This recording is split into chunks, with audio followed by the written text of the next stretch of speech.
للناس وبينات من الهدى والفرقان أشهد أن لا إله إلا الله وحده لا شريك له وأشهد أن محمدا عبده ورسوله لا نبي بعده اللهم صل وسلم على نبينا ورسولنا محمد صلى الله عليه وسلم وعلى آله وأصحابه ومن تبعه بإحسان إلى يوم الدين. Ma'asyiral muslimin rahimakumullah, usikum wa iyaya bitaqwallah faqad fazal muttaqun, amma ba'd. Bapak Ibu jamaah rahimakumullah, senantiasa melalui majlis kita ingatkan kepada diri kita untuk senantiasa bersyukur pada Allah SWT atas kesehatan yang Allah berikan kepada kita. Sejatinya kita adalah orang yang lupa. Al-insan mahalul khata' wan nisyan. Manusia tempatnya khilaf dan juga lupa. Maka untuk mengikis dan mengurangi kelupaan kita, watawasau bil haq watawasau bis sabr. Kita saling mengingatkan satu dengan yang lain untuk senantiasa bersyukur pada Allah Subhanahu wa taala atas nikmat-nikmat yang Allah berikan kepada kita, dan semoga kita termasuk hamba yang pandai bersyukur. Amin. Salawat serta salam semoga tetap tercurahkan kepada baginda Rasulullah sallallahu alaihi wasallam, kepada keluarga, sahabat tabi'in, dan juga orang-orang yang senantiasa memperjuangkan sunnah beliau. Jamaah rahimakumullah, tema kita adalah implementasi nilai Al-Quran dalam kehidupan sehari-hari. Bagaimana kemudian kita melihat bahwa fungsi Al-Quran diturunkan itu dari firman Allah surah Al-Baqarah ayat 184, A'udzubillahi minasyaitonir rajim. Syahrul Ramadan alladzi unzila fihil Qur'an hudal linnasi wa bayyinatin minal huda wal furqan. Al-Baqarah 185. Adalah Al-Qur'an itu kemudian diturunkan untuk kemudian diimplementasikan. Untuk bisa mengimplementasikan nilai-nilai Al-Qur'an, maka kemudian kita harus memahaminya. Untuk bisa memahaminya, mau tidak mau kita harus membacanya. Dan untuk bisa membacanya maka munculkan kecintaan terhadap Al-Quranul Karim itu sendiri. Sekarang ini kemudian ada pergeseran nilai-nilai Al-Quran. Kalau kita lihat bahwa di bulan Ramadan tidak hanya kemudian kita mentargetkan berapa kali kita khatam. Tidak berapa kali kemudian kita khatam, sekali, dua kali, tiga kali khatam di bulan Ramadan. Ada yang lebih penting dari itu, yaitu adalah kemudian hudal linnas, dijadikannya Al-Quran sebagai petunjuk bagi manusia, wa bayyinatin minal huda wal furqan, dan menjadi penjelas dari petunjuk-petunjuk itu, dan al-furqan menjadi pembeda antara hak dengan yang batil. Maknanya adalah diturunkannya Al-Quran untuk diri kita, ya kemudian untuk kita implementasi. Kalau kita baru tahap kemudian membaca, itu baik. Membacanya, menghatamkannya, itu ada satu yang baik. Kita paham itu. Bagaimana kemudian kita lihat dalam hadis dari Sayyidah Aisyah radhiyallahu anha, man qara'al Qur'an lahu ajrani, yang terbatah-batah membaca Al-Quran karena proses belajarnya, proses tahsinnya, belum lulus kemudian masih tahsin lagi terus, maka lahu ajrani, mendapat dua pahala. Tidak Allah sia-siakan. Pertama adalah pahala dia belajarnya, yang dipelajari adalah Al-Quran. Yang kedua adalah pahala dari setiap huruf yang dibaca dari Al-Quranul Karim. Ketika kemudian program tahsin atau proses tahsinnya berulang-ulang, boleh jadi menjadi banyak pahala yang didapatkannya. Maka ini adalah proses awal.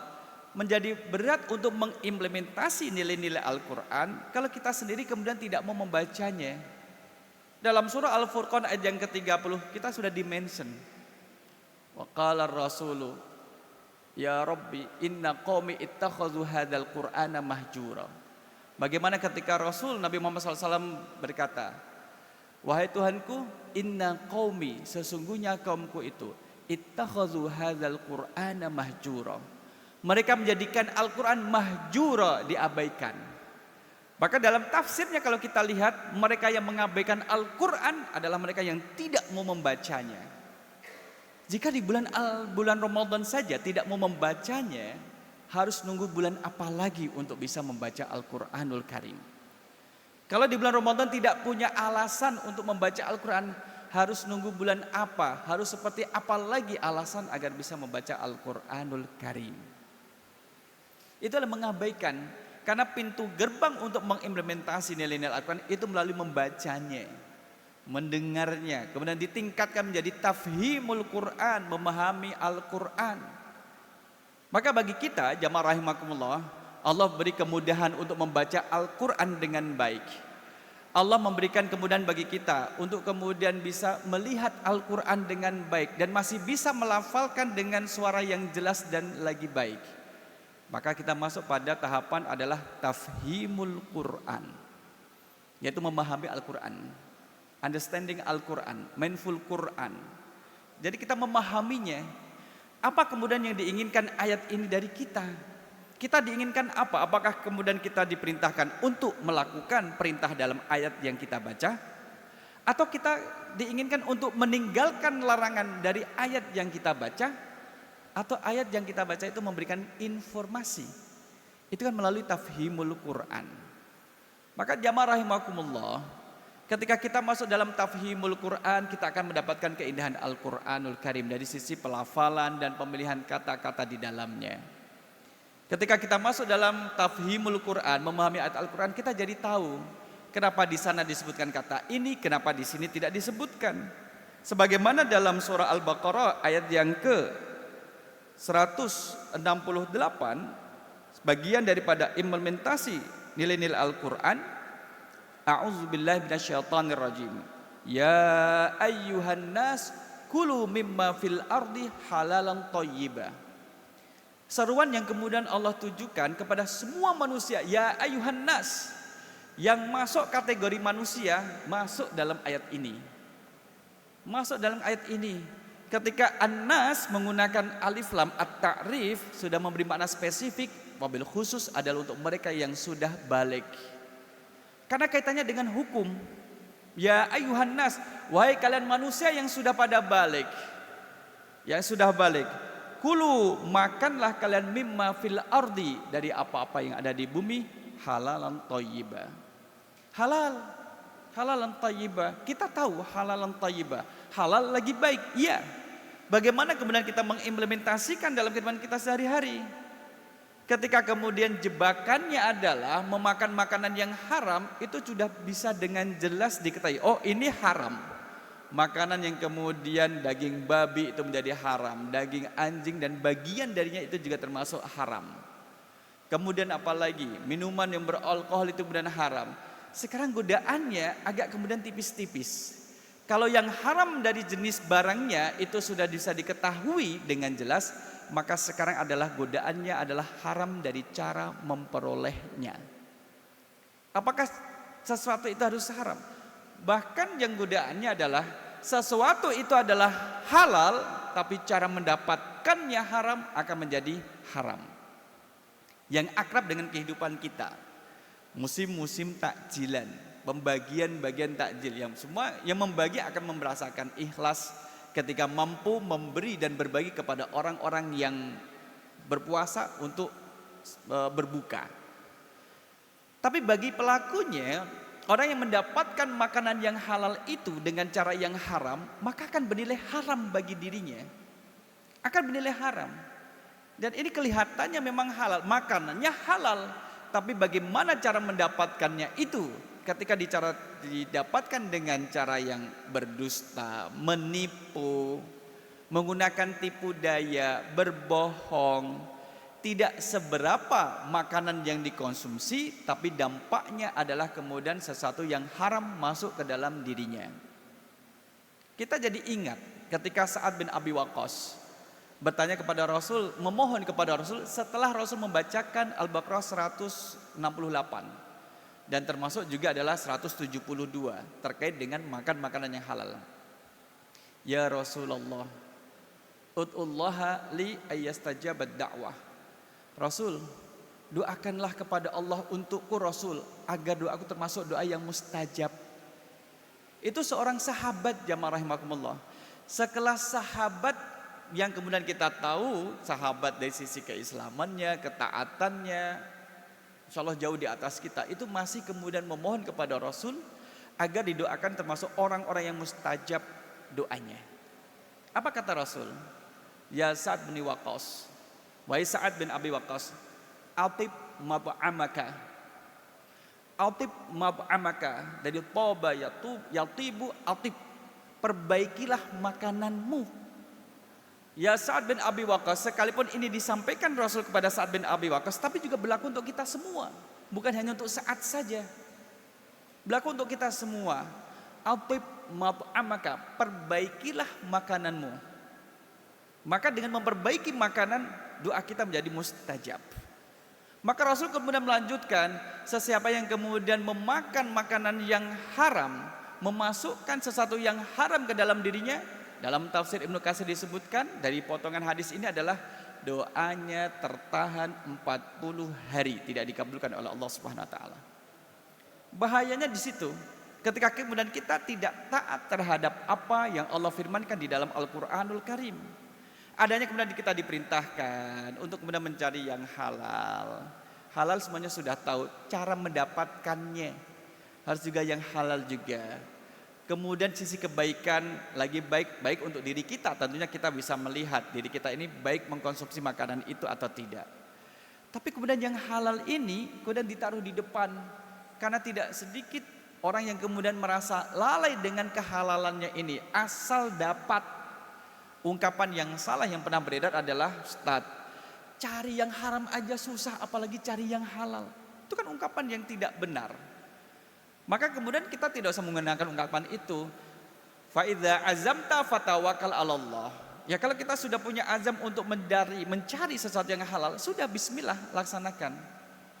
Walladzi jahadu fina lanahdiyannahum subulana. Sebagaimana orang yang kemudian berjuang untuk mendapatkan hidayah dari Allah, dia berjuang semampunya, Allah yang akan tunjukkan. Kalau di dalam diri sudah ada niat untuk mendapatkan yang halal, Allah akan tunjukkan jalannya, bagaimana kemudian tahapannya. Tapi kalau memang dari awal di dalam dirinya itu sudah tidak ada niat untuk kemudian mengikuti apa yang disampaikan oleh Allah, ya kemudian dia akan seperti apa yang dia prasangkakan. Jamaah rahimakumullah, kalau di dalam Al-Baqarah 168 jelas kemudian Allah menyebutkan halal lagi baik. Akan tetapi kemudian dalam ayat 172 surah Al-Baqarah Allah tidak menyebutkan kata halal. Ketika perintah itu untuk seluruh manusia, halal lagi baik, dua hal yang harus menyatu dalam satu benda. Bendanya halal, kemudian cara mendapatkan halal pun lagi baik. Nah, sedangkan di dalam Al-Baqarah 172, ya ayyuhalladzina amanu kulu min thayyibati ma razaqnakum. Tidak ada kata halal. Yang ada adalah yang baik-baik dari apa yang kami rezekikan kepada kalian. Lantas di mana kata halalnya? Apakah orang yang beriman kemudian tidak makan makanan yang halal? Justru sudah jelas dalam ayat ini, ya ayyuhalladzina amanu, wahai orang-orang yang beriman, kulu min thayyibati, makanlah dari yang baik-baik. Sudah tidak usah disebut tentang yang halal, karena orang yang beriman itu sudah barang tentu jelas makan minum yang halal. Jika ada yang kemudian mengaku beriman tapi mengkonsumsi yang haram, justru itu dipertanyakan. Dia bertanya, saya kan mukmin, kenapa kemudian memasukkan sesuatu yang haram pada diri kita? Karena memasukkan yang haram pada diri seseorang, fanaru aula bihi, maka neraka lebih berhak untuk membersihkannya. Kan konsekuensinya di sana. Nah, inilah bagian implementasi nilai-nilai Al-Quran dalam kehidupan kita yang kemudian dekat dan akrab dengan diri kita. Apalagi kemudian mendekati hari raya. Ingat, godaan selalu ada. Godaan untuk mendapatkan sesuatu yang diinginkan selalu ada. Kadang tidak berpikir ini halal atau haram, yang penting dapat. Aji mumpung ada kesempatan, kemudian diembat sekalipun itu melanggar daripada syariat dalam bentuk yang haram dan yang dilarang. Ini baru kemudian dalam bentuk makan dan minum, jamaah rahimakumullah. Kenapa menjadi penting kita sampaikan ya, masalah makan dan minum, itu kan urusan perut, betul. Ini urusan perut karena dari perut inilah kemudian akan melahirkan tenaga untuk beraktivitas. Kalau yang dimasukkan, satu dari bendanya adalah benda yang baik, halal lagi baik. Yang kedua, proses memasukkannya menggunakan hadis Rasul, ya gulam samillah. Kalau mau makan, baca bismillah. Wakul biyaminik, makan dengan tangan kanan. Itu prosesnya. Kemudian ketika sudah selesai, kemudian mengakhiri dengan hamdalah untuk mendapatkan ridho dari Allah Subhanahu wa taala. Maka ketika sudah dimasukkan dengan proses yang baik, halal lagi baik, di dalam akan kemudian dicerna sehingga menghasilkan energi dan tenaga yang baik dan akan mendorong pemiliknya untuk melakukan ketaatan. Maka ketika kita kemudian disibukkan dengan yang halal, innallaha thayyibun la yaqbalu illa thayyiban. Sesungguhnya Allah itu adalah baik dan tidak akan menerima yang baik-baik. Kalau kita memasukkan sesuatu pada diri kita yang baik, maka di saat kita menggunakan dalam kebaikan pun kemudian menjadi inline, sudah kemudian serasi dan akan menjadi mudah yang demikian itu. Tidak asal kemudian memasukkan, tapi kemudian harus memastikan bahwa itu adalah sesuatu yang halal. Dan yang terakhir, jamaah rahimakumullah, kita diingatkan dengan surah Toha ayat yang ke-124 terkait dengan implementasi nilai Al-Quran dalam kehidupan sehari-hari. A'udzubillahi minasyaitonirrajim. Wa man a'rada an dzikri fa inna lahu ma'isyatan dongka wa nahsyuruhu yaumal qiyamati a'ma. Waman, dan sesiapa orang yang bersifat umum, laki perempuan, bahkan termasuk juga yang beriman dan yang tidak beriman. A'rada an dzikri, berpaling, jelas sengaja-sengaja dengan terang-terangannya, sengaja kemudian berpaling dari peringatanku, peringatan Allah yang ada dalam Al-Quran. Maknanya perilakunya adalah menyimpang dari Al-Quran. Kalau diingatkan, salah diingatkan, bukannya berterima kasih atas kehilafannya yang diingatkan, tapi kemudian malah membantah. Ada dua balasan yang Allah siapkan, satu di dunia, satu lagi di akhirat. Yang di dunia bentuknya adalah ma'isyatan dongka, kehidupan yang sempit. Yang kedua di akhirat, wa nahsyuruhu yaumal qiyamati a'ma, dikumpulkan oleh Allah di hari akhir nanti dalam keadaan buta. Ma'isyatan dongka dalam tafsirnya disebutkan adalah mereka adalah orang yang sudah kemudian menyimpang dari ajaran Al-Quran. Bisa makan enak, bisa tidur di tempat yang mewah, bisa berkendara juga bisa. Dia kemudian bisa melakukan aktivitasnya, tapi semua itu terlihat secara lahiriahnya indah, batinnya tersiksa, galau, hancur, dan tidak merasakan tenang, selalu merasa terancam dengan apa yang dirasakan dan tidak disampaikan kepada orang lain. Itu yang disebutkan di dalam tafsirnya. Ma'isyatan dongka, kehidupan yang sempit, termasuk orang ini kemudian hidupnya berkelimpangan dengan al-qalaq, rasa kemudian tidak tenang. Ya bahasa mungkin sekarang adalah depresi akut atau stres yang dia rasakan. Buah dari pelanggaran yang kemudian dia lakukan ketika menyimpang dari Al-Quranul Karim. Itu buahnya dari situ. Bukan kemudian yang banyak tugas, bukan. Banyak kerjaan, bukan itu. Tapi kemudian memang dia bisa merasakan. Oleh karena inilah kemudian orang ini kemudian di akhirat pada 125 kemudian mengatakan, lima hasyartani a'ma wa qad kuntu basira. Ya Allah, kenapa engkau kumpulkan aku dalam keadaan buta, sedangkan dulu di dunia saya itu bisa melihat? Dijawab oleh Allah 126, qala kadzalika atatka ayatuna fanasitaha. Yang demikian itu kamu bertubi-tubi di dunia, merasakan kegelisahan, kegacauan, kegalauan, ketidaktenangan. Itu dikarenakan kamu berpaling dari Al-Quran. Kamu tidak mengamalkan isi Al-Quran. Kamu lebih kemudian bangga dengan kemaksiatan ketika menentang Al-Quran. Ketika datang ayat-ayat kami kepadamu, fanasitaha, kamu mengabaikan. Wa kadzalikal yauma tunsa, maka hari ini engkau juga diabaikan. Inilah Bapak Ibu jamaah rahimakumullah, menjadi refleksi bagi kita, saya khususnya dan juga kita semua, terkait dengan apa yang sudah kita ketahui dari Al-Quran. Mari kemudian kita amalkan, dan itulah cara menjaga Al-Quran dalam diri kita. Dan semoga kita termasuk ahlul Quran wa ahlullah. Amin ya rabbal alamin. Subhanakallahumma wa bihamdika asyhadu an la ilaha illa anta astaghfiruka wa atubu ilaik. Nasrul minallah wa fathun qarib wa basyiril mu'minin. Wassalamualaikum warahmatullahi wabarakatuh.